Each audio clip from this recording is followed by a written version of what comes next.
Enjoy. Thank you. Rosie, what a pleasure to be know. talking about friendship with you, my dear friend. Oh, likewise. Rosie, we're thinking about what we notice about people's need for friendship. And you and I were agreeing that it's just so fundamental to who we are. Yeah. Part of our image bearing of our very relational God. Yes. And I was thinking about how I love how right from the start in the Bible there's this beautiful description of us as walking companions with God. Yeah. Well, Adam and Eve, walking Yes. companions with God. Yes. And then how very quickly God wants, Adam to know that his work on earth is going to require partnership and team. That we're not expected to do life and work on our own. Absolutely, and how God picked out that the one thing that was not good was that Adam was alone. Yes. And I think that just underlines to me that, when people are panging and have that hunger or just that ache in their heart to be known by somebody else, it comes actually, I think, because of the way that God has made us. He's made us to be relational, that mirrors, even actually I think the Trinity, Father, Son and Spirit, relational, and then us being drawn into that and called into that, not only with God but actually then also with one another. Absolutely. And isn't it beautiful how Jesus modelled friendship for us in such specific ways? Yes. Again, we've just celebrated Easter, and thinking about that scene when Jesus is having this honest, wholehearted conversation with his Father. Yes. And he still wants his close friends to be there with him. Yes. Yes. So he's just modelling how this vertical relationship with his Father God is always going to be echoed in a horizontal relationship with other people. Yes. Yeah. It's just the way that we've been made to be. And I love how, actually I was just reading recently the description of the wedding feast at Cana, and how Jesus was there with all of the wedding guests and with his friends and with his family, and I was thinking, oh Lord, the joy that you must have had kind of in that time. It's your first public miracle. Yes. Your mother has kind of said something, and he turned the water into wine, and just such joy, I think, in the whole imagery of wedding, the wedding and everybody being together, and it's such an opposite picture to somebody being alone, isn't it? It's just such a contrast. Yeah. And so it's no wonder we long to be known, we long to be with people. So it's a good and godly desire, and I was also struck by how there are some of these almost biological realities that point us to the spiritual truth. Rosie, I was thinking about all the evidence that shows how from when we are born, we need to be touched, and we need to be held in order to develop normally. Yes. And for me, that speaks to the truth of how our friendship needs to be in person. It can't just be virtual. No. We can't just retreat into kind of WhatsApp, Instagram connection with each other. And it made me think of, Paul writing to all the new churches, how frequently he's encouraging them to greet each other with real displays of physical affection. Yes. And I was sharing with you, Rosie, that one of the things that my husband Steve said recently, having lost his very dear friend last year, was that he recognized how much he needed hugs. Yes. That physical demonstration of being loved and held by other people. Yes. Yeah. And it's wired into our system, isn't it, in terms of our biology and you know what it actually even releases kind of within the body, and you know kind of that happy hormone, and that, you know, and I do think of people who, you know, are solitary, and people who are on their own. What does it look like for them to be held and or to be included? And to just be seen, not even just to be seen actually, because that almost kind of feels a bare minimum in a way, really, in the context of friendship, that it's much more than that. You know, it's much more than that you know, that God sees us, but not only sees us, but, you know, it talks, doesn't it, in scripture about how God plants the lonely into families. And, you know, who are we in the church but the family of God? And so, you know, that's a great big family, but with lots of little smaller kind of collections and expressions of it. So it does make me think more about, okay, Lord, how are we expressing that friendship and that love and that belonging with each other. And Rosie, the South African in me wants to mention this lovely Zulu word, Ubuntu. And I know you said that you were familiar with it. I am. And for those who are not so familiar with it, it probably can best be translated as the sort of I am because we are, or that sense of a person is a person through other people. Yes. So it's such an antidote to the kind of individualism that I think we can be prone to. Yes. That sense of how we are community and we are interconnected. Yes. And that is also at the heart of the gospel. Absolutely. Yeah. Yeah. And I love actually seeing, you know, thinking about Ubuntu and thinking actually of the theology of it as well, and how you actually see that put into practice, and how, you know, when you see people who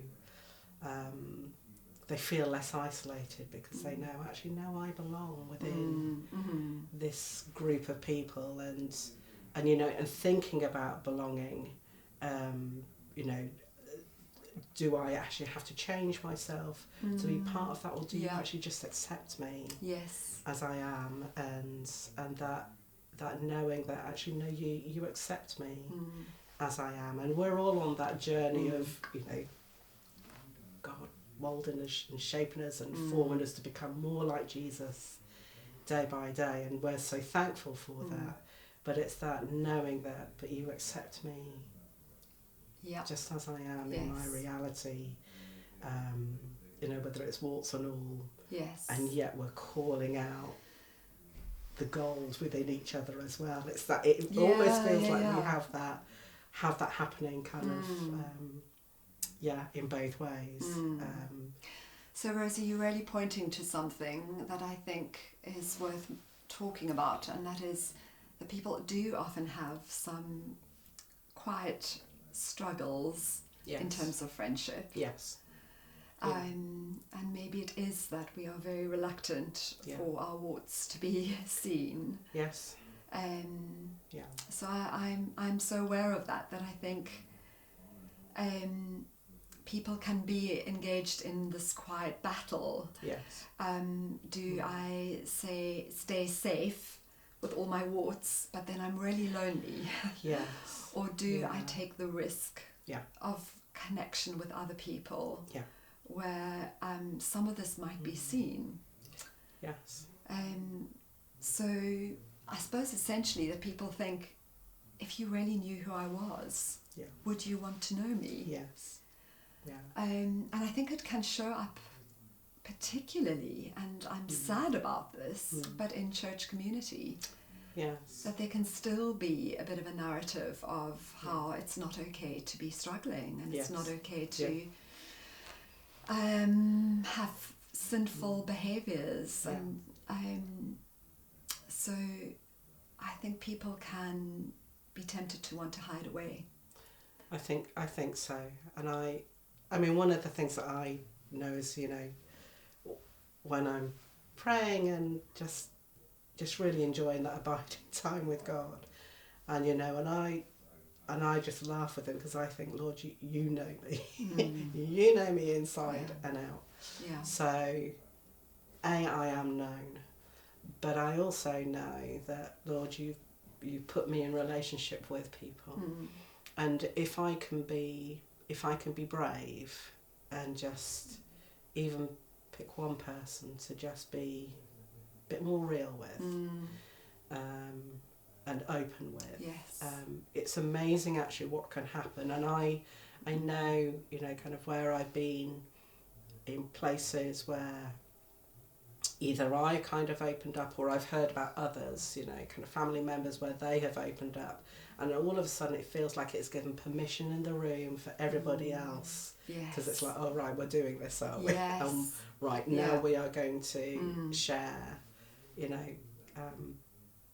some of our things that we're grappling with, and at the end of the day we're still loved.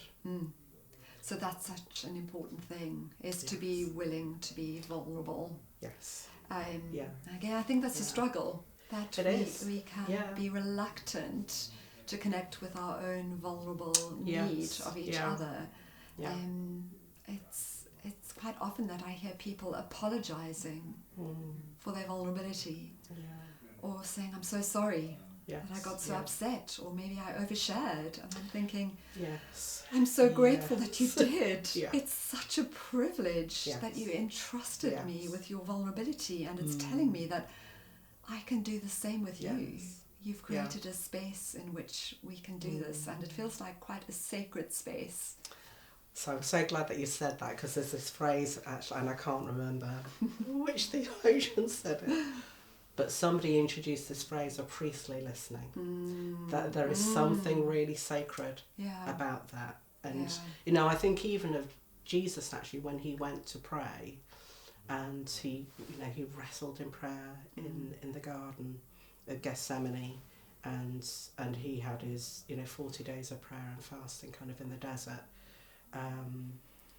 And yet, even in those times, it talks actually in both accounts of how an angel actually was sent to attend to him, and I've often thought, either in ministries that I've been involved with, or just being involved with pastoral care, that one of the most beautiful expressions of love is to listen.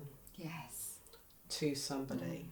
And I know when I have been on the receiving end of that, when somebody has just listened, they've not tried to fix me, they've not tried to jump in with anything, but they've just listened. I felt so loved. Yes. Rosie, so now we're talking about the difference it can make, what we do in terms of caring for a friend, what makes a huge difference, and that quality of listening to really hear and understand, not to fix. And the other thing that I think makes a huge difference is for people to know that they are being held in our mind. Yes. So that what we have heard has stuck with us, that we've remembered, the small and big details of their lives and their stories. And I think that can look like remembering anniversaries, or dates of significant events, or even like really mundane things like the name of their dog, or their favourite flavour of crisp. Yes. Just that sense that you've cared enough to really hold in mind what's distinctive about this person's Yes. reality. Yeah. And I was thinking, my work requires that I pay a lot of attention to this. And I feel fortunate that I feel I've developed my brain capacity to do this. Yes. And a lot of people say to me, oh, but I've just got a head like a sieve. I can't remember even people's names. Yes. And I think, if you feel a little bit like you're that sort of a person who can't remember details, then I've often found what's helpful is I write things down. Yes. I don't just rely on my dwindling brain power or memory. And then I find praying for people Yes. Yeah. really helps me to kind of consolidate my knowledge of what's going on in their life. So noting things down and then praying about That's it. really good. Yeah. That's such a make good a shout. big difference. Yeah. Yeah. And then I think actually also just reaching out to them as well, kind of, I know sometimes somebody will just kind of come to mind and I'll be thinking of them, and then, occasionally I'll just send them a WhatsApp and just like, just been thinking of you, kind of, just wonder how you are, and I know there's been times when I've done that, and I can see it's actually really moved people. Yeah. But equally, also when I've been on the receiving end of it, I've just really appreciated felt cared it. for. Absolutely. Yeah. And Rosie, you were talking about our kind of priestly role, and I often think of any conversation with someone being an opportunity to go a bit deeper. That we can ask questions that are not just about information about what's happened in the week. Yes. But more about how people have been in themselves. Yes. In the events of their week. Yes. And to really be curious to know how are you doing? What's going on in your life? Yes. What is your relationship with God like at the moment? Yes. Where are you experiencing, struggle? Yes. Where are you really reliant on God's mercy? Where are you growing? Where are you being challenged? Yes. Yeah. And I love actually also to, also hear, where are your glimmers of joy? Is there anything that you're rejoicing over at the moment, or things that you just noticed? And because again, I think it's beautiful for people to share that. And actually it's interesting, this thing about when, kind of you're in a place where, something of real beauty, but you're on your own. And often I know for me what comes to mind is, I wish so-and-so was here, or I wish I could share this. So for example, I remember I'd gone on a mini retreat, not too far from Bristol, and then Nigel came and joined me towards the end of the week, and I was so excited because where I was staying was so beautiful. It was a lovely garden and you could see over the sea, and I just knew, I thought, he's going to really enjoy this when he comes. And the fact that I knew I was going to be able to share that joy with him just made it so much more special. And so I think actually that's something else that you can do in friendship, in terms of just asking people, kind of what are you really enjoying at the moment? And actually if that's a struggle for them to think about, then it's like, okay, well maybe we can pray into that. Let's ask God together that he will give something to you, or open your eyes to something, or bring something across your path, and invariably actually something does shift. Or that's so lovely, sharing joy in our joys as much as we sorrow in each other's sorrows. Yes. Rosie, what are your thoughts about what it looks like to show the love of Jesus in friendship? So I think it actually follows on from what you just said in terms of being there in times of sorrow and in joy. And so I think actually one of the things that people can be a bit frightened about being vulnerable and being real is that when you know, say they're going through a rough time, that and you think, oh, you know, everybody's going to run away or nobody's going to be interested in being alongside. So I think being alongside people who in tough times can mean such a lot to people. And it doesn't even take much. It's just knowing that somebody's thinking of you and, you know, and yeah, whatever it might be. And I say, you know, thinking of when, you know, for example, I remember after my dad died, and I've got a group of friends in Keynsham where I live, and, you know, just one by one they just turned up. And it was literally to just stand at the door and just hug me. And just spend a few minutes when they kind of came indoors, or to turn up with a bunch of flowers, and that just meant really offering their presence. Yeah. Yes. And they didn't need to be there for ages or what have you. It's just that they knew, and they drew near. And I think that's the thing about love, that love draws near to suffering, but it also rejoices with those who are just rejoicing in things. And so a kind of knowing your friends enough of the things that kind of make them tick, you know, is it a particular book that they like, or you know, whether it's a favourite beer that they like, or flowers or what have you, that you've remembered, and then you just are able to kind of give something if you can, or just, you know, actually even I think sending a voice note to somebody, you know, I think that's a really lovely way, because people can hear your voice. You know, if they're at work and maybe haven't got, or, you know, you don't want to interrupt their day, but you can still you can still, you know, send something to them. I hear that. Making your presence felt in other people's lives, and of course Jesus did that in an extraordinary way. Yes, yeah. So I often think, you know, this example of his sacrifice and his willingness to serve us as an encouragement for us to step outside our comfort zone in befriending other people. Yes. And doing it in ways that will be costly of our time and our energy and in all sorts of ways. I think my other thought about how Jesus loves us is that he has this vision of what we are becoming.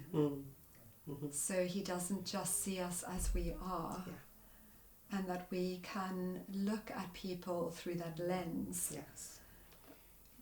All that God is doing in them and wanting to grow in them, and how we can then become part of that process. So that's often a question in my mind. God, what are you doing in this person's life? And if I can play any small part in that would just be such a privilege.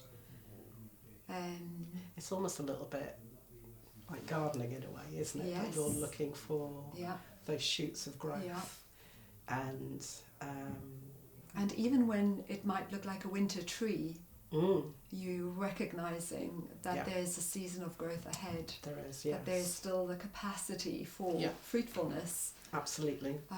Yes. So it is holding that picture of fruitfulness and abundance in mind. Yeah. Yes. Rosie, what are our best hopes for the types of friendship that we will have in our church? Well, I think something that I have particularly enjoyed in recent years, and particularly even more recently, is seeing examples of friendship across generations. Yes. So I love that. You know, I actually love the fact that, you know, I get to see friends, you know, maybe they'll kind of come and visit and sit down with me in my little allotment space, and we'll go and do a nice long walk together. And there are people in their 20s and 30s who do that, and then I've got friends who are in their 80s that I also catch up with, and friends in their 70s, and so I just think, I'm so blessed because I'm getting this beautiful array of friendship at both ends of the spectrum. You're both being a spiritual mother, and you're being spiritually mothered. Yes. Yes. And I really appreciate that. I think one of the things I'm now thinking about is, well, what does it look like to maybe draw that together so that it's not always just the one-to-one. I love the one-to-one, but what might it look like for 3s and 4s of us to do that as well, kind of really across... shared life. Really shared life across generations. And then actually also the other thing that I love is where, I see people from different cultural backgrounds again, kind of coming together and just learning from each other and appreciating, just having an appreciation for the way that people do life, and actually even the way that, there can be even cultural expressions of kind of how we pray, kind of how we celebrate God, how we do all manner of things, and I love seeing that, because I think, Lord, you have this family that is billions strong, and we are part of that, and I love to just see that little foretaste of kind of Revelation 7-9, where there's going to be everybody lost in wonder, just worshipping the Lamb and gathered around the throne, and there's going to be people from all kinds of backgrounds. I love that, Rosie. It's just going to be we amazing. had a little taste of that at the weekend. We had some students having a meal with us, and in fact it was it was a braai, not a barbecue, and they were commenting on that, saying this is not a barbecue because we are in a South African home, this is a braai. To all intents and purposes, it was a barbecue. But there you go. Rosie, the shared life. I was reading in Thessalonians recently, and there's this wonderful verse where Paul says of the Thessalonian church, because we loved you so much, we were delighted to share with you not only the gospel of God, but our lives as well. Yes. And I think that's one of my real hopes for our church, that there won't be a separation between church life and the rest of life. Yeah. It will just be life. Yes. And we'll be doing it all together. Absolutely. Absolutely. And that our friendship relationships will be, I also feel that there will be a good mix of truth and love, that we will be able to be gentle and humble with each other, but also challenge each other when we need to be challenged. Yes. Yeah. And that we will have friendships that are strong enough to deal with the inevitable hurt, disappointment, offence that we will cause if we are really getting to know each other deeply and well.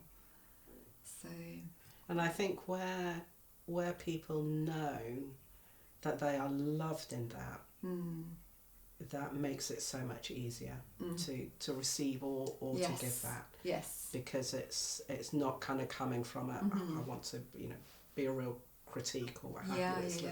I long for more. There's a longing for more between us, kind of as as the family of God, and what does that actually look like? Yeah, Rosie, there's this idea, in fact it's a sort of secular book, but it's called Radical Candor, and the idea is that if you care personally for someone, you can challenge very directly. And for me again, it's this pointed to the biblical truth of how God is 100% truth and 100% love. So he can point out things that are, painfully difficult and wrong in our lives, because we know He cares for us. Yeah, He disciplines us. He does. Because he loves us. Exactly. And then we the get truth to in echo love. that. Yes. And speak truth in love to each other. Yeah. Yeah. And, you know, thinking of that faithful are the wounds of a friend. Yes. You know, and I guess actually part of the challenge is that because sometimes we don't see it modelled so well, and therefore people are afraid of, well, how do I do this? But I just think, look, when you know that you really love somebody and somebody knows that they are really loved. And with huge grace for each other. Massively. Because, you know, we don't always get things right, and sometimes even our perception of things actually can change, and also, you know, just having kind of wisdom in things sometimes actually it's wise to kind of, you know, Lord, I'm just going to hold on to this, and I'm going to hold on to it in prayer, and I'm going to bring it to you first, and then actually let's see what happens. And then sometimes it's let's speak into something, you know, and that, you know, then kind of brings me to this whole thing around, you know, being reconciled to one another as well, and how actually primarily we are reconciled to God first. That's and it starts with him first, and then out of that we then kind of flow into being reconciled with others. And sometimes you know, it means actually humbling ourselves actually and going to somebody else and saying, actually, I'm sorry I got this wrong. Yeah. Please, will you forgive me? Yeah. And I think there's a book with the title Relationships, a Mess Worth Making. And that's sort of helpful, isn't it? Yes. I think one of my little mantras in life is anything worth doing is worth doing not so well at first. Yeah. You don't have to do it, you know, perfectly. No. Yeah. Yeah. Rosie, such a joy to talk to you. Likewise. Right. Oh, there you go. There we go. That was all right. We got quite a lot there, actually, didn't we? We did. Should we get Caleb to come and switch off? Yes. And then we can have a little debrief.